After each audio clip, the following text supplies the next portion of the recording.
이번 주 화요일과 수요일 이틀에 걸쳐서 우리 교회에서 고구마 전도 학교를 진행했습니다.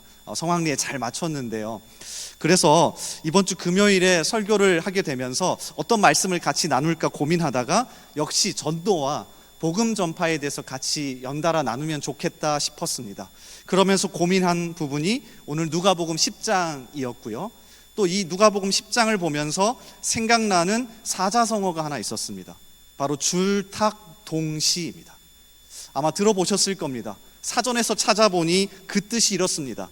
닭이 알을 깔 때에 알 속의 병아리가 껍질을 깨트리고 나오기 위하여 껍질 안에서 쪼는 것을 줄이라 하고, 어미 닭이 밖에서 쪼아 깨트리는 것을 탁이라 함. 그러니까 줄탁이 동시에 일어난다고 해서 줄탁동시입니다. 그러니까 병아리가 이 알에서 깨어나기 위해서 안에서 부리로 쪼아대며 엄마를 부르는 겁니다. 저 이제 나올 겁니다. 그러면 어미 닭이 이걸 알아차리고 밖에서 역시 같이 그 알을 쪼아서 깨트리는 거죠. 그래서 이것이 동시에 벌어지기 때문에 줄탁동시라고 하고요. 보통은 사제지간에 많이 사용하는 단어입니다. 스승이 제자를 알아보고 제자가 그 스승을 알아보는 거죠. 그런데 오늘 말씀을 보면서 왜 이 사자성어가 생각났냐면, 전도와 복음 전파만큼 이 단어가 어울리는 게 없다라고 생각했습니다. 전도, 복음 전파는 하나님이 작정한 영혼을 하나님이 주도하셔서 반드시 구원하십니다. 그리고 우리는요, 가만히 있는 게 아니라 마치 병아리가 알을 깨러 나오기 위해서 자신도 최선을 다하듯이 우리도 우리에게 맡겨진 상황에서 최선을 다해 복음을 전하죠. 그래서 이 두 가지가 하나님이 그리고 우리가 함께 어우러져서 이루어지는 게 바로 전도이자 복음 전파입니다. 오늘 말씀은 70명의 전도대를 선택해서 파송하는 장면인데, 역시 잘 들여다보면 이 두 가지가 하나님이 하시는 일과 우리가 하는 일이 너무나도 멋지게 어우러져 있습니다. 그래서 하나씩 이걸 살펴볼 거예요. 그러면서 하나님이 우리의 마음을 만지시길 원합니다. 하나님께서 전도를 주도하실 겁니다. 복음 전파를 주도하실 겁니다. 그리고 우리도 그것에 응해서 나의 자리에서 최선을 다해 복음을 전할 거예요. 이 두 가지가 같이 어우러져서 오늘 말씀을 같이 나누고 또 다시 돌아보면서 진정한 복음 전파자로, 전도자로 거듭나기를 주님의 이름으로 소원합니다. 자, 첫 번째 이제 살펴볼 부분은 하나님이 하시는 영역이에요. 마치 어미 닭이 바깥에서 알을 쪼아대듯이 하나님께서 하시는 일인데요, 우리가 첫 번째로 새겨야 할 진리는 하나님이 모든 것을 주관하고 주도하신다는 겁니다. 그러니까 복음을 전하고 전도한다고 생각했을 때 가장 먼저 새겨야 할 진리는 내가 하는 게 아니라 누가 하신다고요? 하나님이 하신다. 하나님이 주도하신다. 자, 이것을 강조하는 구조로 오늘 본문이 시작합니다. 자, 1절을 다시 한번 보십시오. 1절 말씀 우리 같이 다시 읽어보겠습니다. 자, 시작.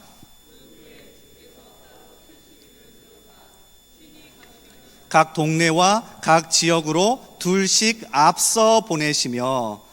자, 여기서 사용하는 동사에 좀 주목해 보셔야 합니다. 세우사, 앞서 보내시며. 주동사를 두 개를 쓰죠. 세우사, 앞서 보내시며. 자, 그런데 이 두 개의 동사의 주어가 누구입니까? 주께서, 하나님입니다. 그러니까 1절이 어떻게 시작하냐면 70명이 갔습니다가 아닙니다. 70명의 전도대가 열심을 내서 갔습니다로 시작하는 게 아니라 누가요? 주께서 세우사 친히 가시려는 그 동네와 각 지역에 앞서 보내셨다는 거죠. 그러니까 세운 사람이 있고 보내는 사람이 있습니다. 그게 누구입니까? 하나님입니다. 그러니까 복음 전파와 전도의 주도권은 철저하게 하나님이 가지고 있습니다. 자, 이어지는 2절도 한번 보실래요? 자, 2절 말씀도 우리 같이 읽어보겠습니다. 자, 2절 같이 읽습니다.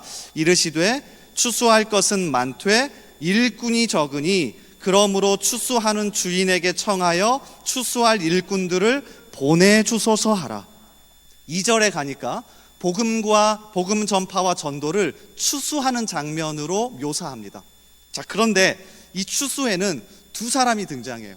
한 사람은 일꾼이고요, 또 한 사람은 이 추수의 주인이 있습니다. 그러니까 추수, 복음 전파의 주인이 있는데 누구입니까? 바로 우리 주 하나님이죠. 하나님이 추수의 주인이어서 일꾼들을 보내주기도 하고 일꾼들을 세우기도 합니다.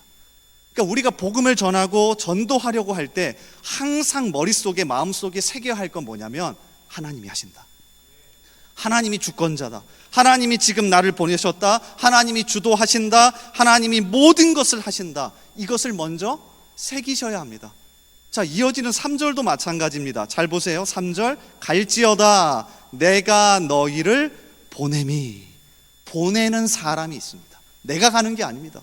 하나님께서 갈지어다 내가 너희를 보낸다라고 이야기하세요. 그러니까 계속해서 1절, 2절, 3절 모든 것을 하나님이 주도하고 주권자이고 모든 것을 보내신다는 걸 강조하죠. 제가 오늘 계속해서 이 부분을 반복합니다. 우리가 머리에 가슴에 새기셔야 합니다. 복음을 전하려고 할 때, 전도하려고 할 때 두려우십니까? 걱정하지 마십시오. 주인이 따로 있습니다. 보낸 사람이 있습니다. 그러니 우리는 일꾼으로서 전하면 되는 거죠. 성경 곳곳에는 이러한 진리가 가득합니다. 특별히 우리가 주일마다 다루고 있는 사도행전에는 이 진리가 더 드러나는데요. 패트릭 슈라이너라고 하는 분이 있습니다. 아마 잘 모르실 텐데 이분의 아버지가 토마스 슈라이너인데 둘 다 신약학자입니다. 그러니까 아버지도 신약을 가르치고 아들도 신약을 공부합니다. 그런데 이 아들인 패트릭 슈라이너가 지난 2021년에 책을 한 권 냈는데 사도행전 신학이에요. 제목부터 재미없죠. 그런데 그렇게 어렵지는 않습니다. 이 책에서 얇은 책인데요, 사도행전 전체의 주제를 총 7개로 소개해요. 총 7개의 주제가 사도행전 전반에서 드러난다. 자, 근데 그 중에서 이 패트릭 슈라이너라고 하는 신학자가 가장 중요한 첫 번째 주제, 사도행전은 교회가 세워지고 복음이 전해지는 장면이거든요. 근데 가장 중요한 첫 번째 주제를 아주 멋지게 표현해요. 제목이 이렇습니다. 오케스트라를 총지휘하시는 하나님. 오케스트라를 총지휘하시는 하나님. 이게 첫 번째 주제예요. 교회가 세워지고 복음이 전해지고 전도하는 모든 상황에서 이 오케스트라를 누가 지휘하신다? 하나님. 그래서 그가 책에서 이렇게 소개합니다. 제가 가져왔으니 한번 들어보십시오. 인간은 온 우주가 자기를 중심으로 돌아가는 것처럼 착각하는 경향이 있다. 하지만 사도행전은 이 모든 것이 근본적으로 하나님의 이야기라고 말한다. 우리가 하나님의 경영하심 속으로 발걸음을 내딛는다면 비록 박해와 고난이 있을지라도 우리 안에는 깊은 만족함이 있을 것이다. 또한 우리는 성부 하나님의 심포니에 참여하는 더 많은 협연자들을 보게 될 것이다. 그러면서 이 책에서 이러한 진리와 주제 때문에 사도행전에 등장하는 사람들은 독특한 특징이 있대요. 복음을 전하면서 전도하면서 교회를 세워가면서 독특한 특징 두 가지를 보이는데 하나는 담대함이고 하나는 겸손함이래요. 왜? 내가 하는 게 아니니까. 이해가 되십니까? 보내는 사람이 있고 모든 것을 지휘하는 사람이 있기 때문에 담대하게 복음을 전하고 겸손함으로 복음을 전한답니다. 진짜 이 얘기를 듣고 사도행전을 찾아보니 진짜 이러한 이야기들로 가득하더라고요. 사도행전 3장에 가보면 베드로가 성전 미문에서 태어날 때부터 앉을 수밖에 없었던, 설 수 없었던 한 사람을 고칩니다. 자, 그리고 이렇게 반응해요.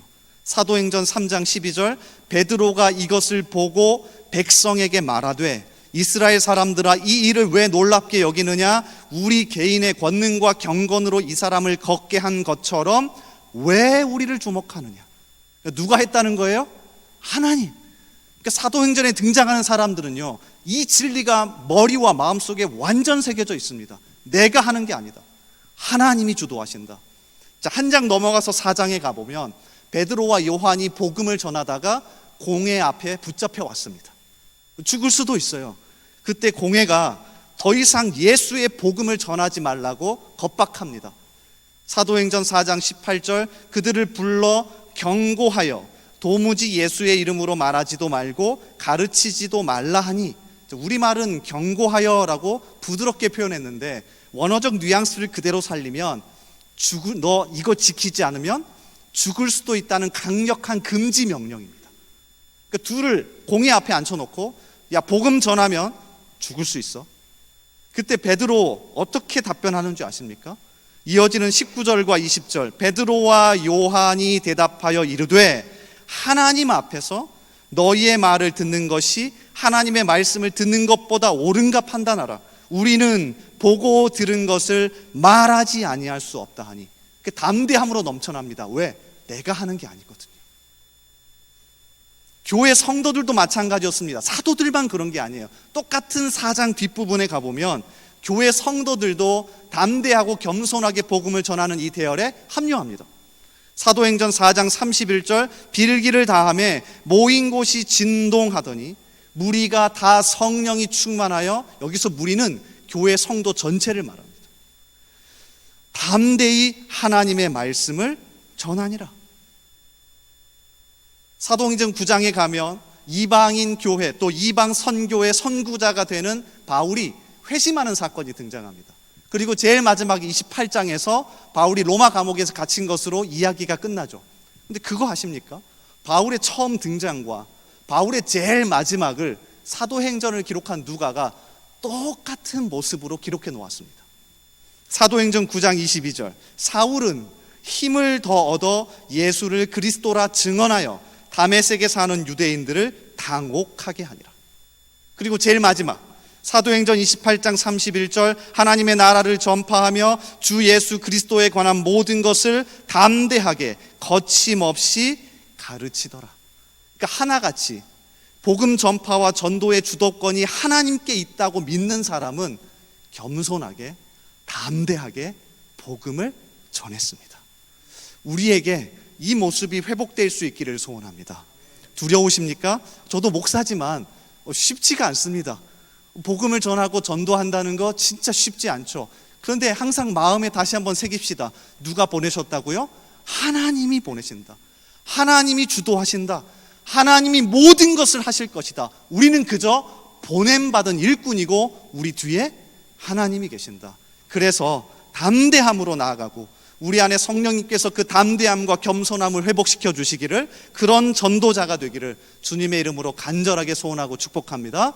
자, 그런가 하면 두 번째로 새겨야 할 진리는 이제 우리에게 맡겨진 겁니다. 하나님은 복음 전파를 어떻게 해요? 지휘하시고 주도하시고 보내십니다.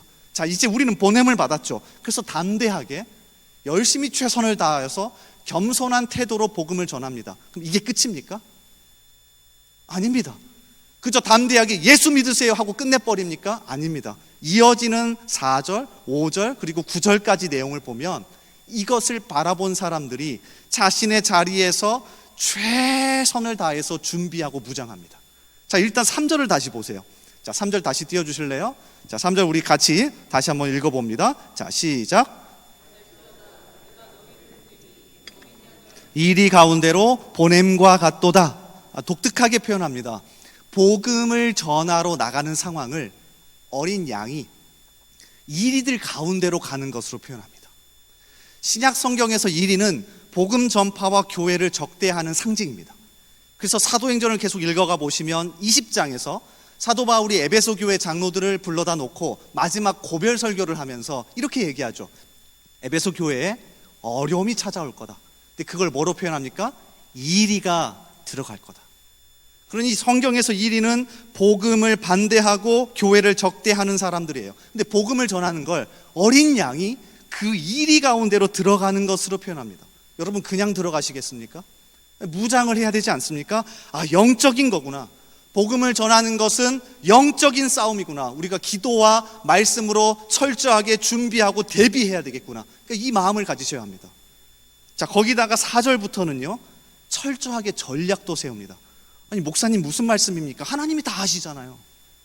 하나님이 앞장서서 일하십니다. 확실합니다. 그러니 우리는 가만히 있습니까? 아니요. 우리가 할 수 있는 최선의 것을 준비해서 나가는 겁니다. 자, 4절을 보십시오. 4절, 전대나 배낭이나 신발을 가지지 말며 길에서 아무에게도 문안하지 말며 라고 되어 있습니다. 이 부분만 보면 뭐지? 전대도 가져가지 말고 배낭도 가져가지 말고 신발도 가져가지 말고 길을 가다가 아는 사람을 만나도 아는 척하지 말고. 특별히 여기서 전대라는 단어는 잘 사는 여행객이 들고 다니는 지갑을 이야기해요. 사실 전도 여행을 떠나려면, 선교를 가려면 돈이 많이 필요하잖아요. 근데 전대를 가져가지 말라는 건 많은 양의 돈을 가져가지 말라는 거거든요. 자, 그런데 여기에서 끝이 아닙니다. 이 똑같은 내용이 누가복음을 읽다 보면 22장에 똑같이 나와요. 그런데 이번에는 예수님이 반대로 하래요. 자, 보세요. 누가복음 22장 35절에서 36절. 그들에게 이르시되 내가 너희를 전대와 배낭과 신발도 없이 보내었을 때에 부족한 것이 있더냐 이르되 없었나이다. 지금 누가복음 10장의 상황이죠. 자, 그런데 그 다음 36절에서 반대로 이야기하십니다. 이르시되 이제는 전대 있는 자는 가질 것이요 배낭도 그리하고 검 없는 자는 겉옷을 팔아 살지어다. 아니, 예수님이 갑자기 변덕쟁이가 되신 겁니까? 10장에서는 다 가져가지 말라더니 갑자기 22장에 가니까 다 가져가래요. 없어도 어떻게든 찾아서 사서 가져가랍니다. 왜 그렇습니까? 상황이 달라졌거든요. 그러니 전략이 달라지는 겁니다. 누가복음 10장은 긴급하게 복음을 전해야 하는 상황입니다. 누가복음 22장은 예수님이 곧 있으면 십자가에 잡혀 돌아가십니다. 그러니 이제 남아있는 제자들이 전략을 잘 세워서 복음을 전해야 합니다. 그들이 할 수 있는 상황에서 최선의 것을 찾아 몸부림치는 모습이죠. 그러니까 우리도 그렇게 전도해야 합니다. 하나님이 하실 겁니다. 하나님이 주도하십니다. 하나님이 작정한 영혼을 반드시 구원하실 겁니다. 그렇다고 우리는 두 손 두 발 놓고 예수 믿으세요, 하나님이 하세요가 아닙니다. 최선의 것을 준비해서 하는 거죠. 천편일률적으로 하지 않습니다. 자, 이어지는 5절과 6절도 마찬가지입니다. 한번 말씀 보시겠습니까? 어느 집에 들어가든지 먼저 말하되 이 집이 평안할지어다 하라. 만일 평안을 받을 사람이 거기 있으면 너희의 평안이 그에게 머물 것이요 그렇지 않으면 너희에게로 돌아오리라. 복음의 핵심인 평안을 전합니다. 예수 그리스도를 통한 화평을 전하는데 어디에서 전합니까? 길이나 시장이나 사람이 많은 곳이 아닙니다. 집에 들어가서 그 사람과 관계를 맺고 그 집 사람들에게 복음을 전하죠. 독특하지 않습니까? 제가 좀 자료를 찾아보니까 에드워즈라고 하는 신학자가 이 부분을 참 잘 설명했더라고요. 한번 들어보세요. 70인 제자들의 선교가 길이나 시장이 아니라 가정인 것은 이들의 선교가 기본적으로 관계전도이기 때문이다. 그러니까 지금 10장에서는 관계전도를 하고 있는 겁니다. 그리고 이것을 모든 상황에 적용하라는 뜻이 아니다. 우리에게 맡겨진 상황에 맞는 전략적 방법을 강조하는 것이다. 이해가 되십니까? 가만히 있지 않고요, 우리가 할 수 있는 최선의 것을 하나님께 드리며 나아갑니다. 자, 이어지는 7절과 8절도 마찬가지입니다. 그 집에 유하며 주는 것을 먹고 마시라. 일꾼이 그 삭슬 받는 것이 마땅하니라. 이 집에서 저 집으로 옮기지 말라. 어느 동네에 들어가든지 너희를 영접하거든 너희 앞에 차려 놓는 것을 먹고. 얼핏 보면 무슨 말인가 싶습니다. 그 집에 들어가서 당당하게 먹고 무엇을 차려두든지 맛있게 잘 먹으랍니다. 그것도 처음 들어간 집에서 떠나지 말고 계속해서 얻어먹으래요. 무슨 말입니까? 지금 이렇게 전도했다간 난리 날 거 아닙니까? 그런데 사실 그 당시 사람들에게는 무척이나 상식적이고 쉬운 내용입니다. 그러니까 고대 중동의 명예 문화와 연결됩니다. 어떤 한 가정이나 어떤 한 마을에 어떤 손님이 찾아갔을 때 그 집과 마을에서는 최상의 것을 손님에게 내어줍니다. 그것으로 그 마을과 그 집의 명예를 드높이는 거죠. 우리 지금도 그렇지 않습니까? 이제 3월 달에 대신방이 시작되는데 교구 목사님들 가시면 최고의 좋은 곳으로 대접하려고 여러분 노력하지 않습니까? 그런 것처럼 당시에도 어떤 집에 손님이 오면 자신의 최고의 것을 계속해서 내어주며 자기의 명예를 드높였습니다. 예수님이 여기까지 배려하시면서 이야기하는 겁니다. 어떤 한 집에 가면 고대 중동의 명예 문화가 있기에 그들을 존중해줘라. 복음의 진리는 타협할 수 없지만 그 사람 한 사람은 존중하며 전략적으로 접근해서 복음을 전해라. 복음의 진리는 타협할 수 없지만 무례하지 않습니다. 우리가 세상을 향해, 다른 사람을 향해 하나님이 일하실 것이지만 최선을 다해 우리의 것을 준비하고 대비하는 거죠. 그러니까 이 두 개가 동시에 일어나는 겁니다. 우리만 노력하는 것도 아니고 하나님만 하시는 것도 아닙니다. 동시에 일어나는 겁니다. 그래서 복음이 전해지고 영혼이 구원을 얻는 거죠. 한 사람의 이야기를 소개하며 오늘 설교를 마칠까 하는데요. 100여 년 전에 들어왔던 한 선교사에 관한 이야기입니다.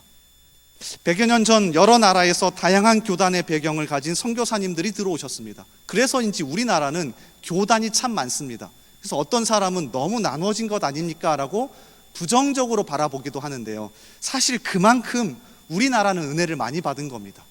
보통 어떤 한 나라에 한 개 또는 두 개 교단의 선교사가 들어가는 경우는 있어도 각 나라의 여러 교단의 선교사님들이 들어오는 경우가 없습니다. 그만큼 은혜를 많이 받은 거죠. 자, 그 중에서 미국 북장로교 선교사 출신 사무엘 마펫이라고 하는 선교사님이 있습니다. 아마 들어보셨을 겁니다. 근데 이분의 일기를 보니까 처음 조선에 왔을 때 두 마디가 이거예요. 마치 저 같았습니다. 처음 제가 이 교회에 왔을 때 적었던 일기와 비슷해요. 적응하기 쉽지 않겠다. 내가 여기에서 오래 버틸 수 있을까? 이 두 마디가 사무엘 마펫 선교사가 조선에 생각해 보십시오. 100여 년 전에 조선이란 나라에 미국 북장로교회 출신 선교사가 딱 내렸을 때 어떤 마음이 들었겠습니까? 적응하기 쉽지 않겠다. 내가 여기에서 오래 버틸 수 있을까? 근데 이분 오래 버팁니다. 오래 버텨서요, 한국 장로교회 초대 총회장까지 역임하고요. 그의 아들도 대구에 무슨 병원인데요, 그 병원까지 세울 정도로 선교 그리고 우리나라에 헌신하죠. 그가 그 자신의 일기에서 복음 전파의 사역을 끝까지 감당할 수 있었던 이유를 이렇게 설명하더라고요. 잘 들어보세요. 앞에 화면 있나요? 네.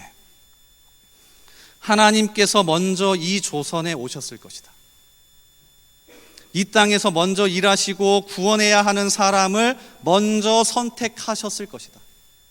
나는 그저 그분의 일꾼으로 수확하면 된다. 자, 그리고 마지막 문장이 기가 막혀요. 나는 내가 할 수 있는 것을 하자. 어차피 하나님이 이 조선에 먼저 오셨을 거다. 내가 먼저 온 게 아니라 하나님이 먼저 오셨을 거다. 그러나 나는 그냥 일꾼이다.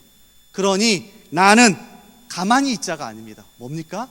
내가 할 수 있는 것을 하자. 자, 그러면서 이 선교사님이 가장 먼저 한 게 뭔지 아세요? 가장 먼저 한 게 복음 전하는 거예요? 아닙니다. 예수 믿으세요? 아닙니다. 가장 먼저 한 건 이름을 한국식으로 바꾸는 거였습니다. 그래서 이분의 한국식 이름은 아마 들어보셨을 거예요. 마포 삼열입니다. 기가 막혀요. 왜 이렇게 지었는지 보니까 사무엘 마펫, 외국 사람들은 이름 성이잖아요. 우리나라는 성 이름이잖아요. 그래서 이걸 바꿔가지고 마포라는 말, 마펫을 앞에 놓고 사무엘을 뒤에 넣어서 마포 삼열이라고 이름을 지은 겁니다. 본인이 생각할 때 자기가 할 수 있는 한국 조선 사람들에게 갈 수 있는 가장 전략적인 건 이름을 바꾸는 거였대요. 이해가 되십니까? 그래서 이 두 가지가 결합되어 복음을 전하는 거죠. 우리에게도 오늘 이 밤에 이 열정이, 이 마음이 다시 한번 회복될 수 있기를 소원합니다. 추수의 주인이신 하나님께서 이 모든 것을 주도하실 겁니다. 그리고 우리를 보내셨습니다. 그리고 우리는 우리의 자리에서 할 수 있는 최선을 다해 복음 전파의 사역을 감당할 수 있기를 주님의 이름으로 간절히 소원합니다.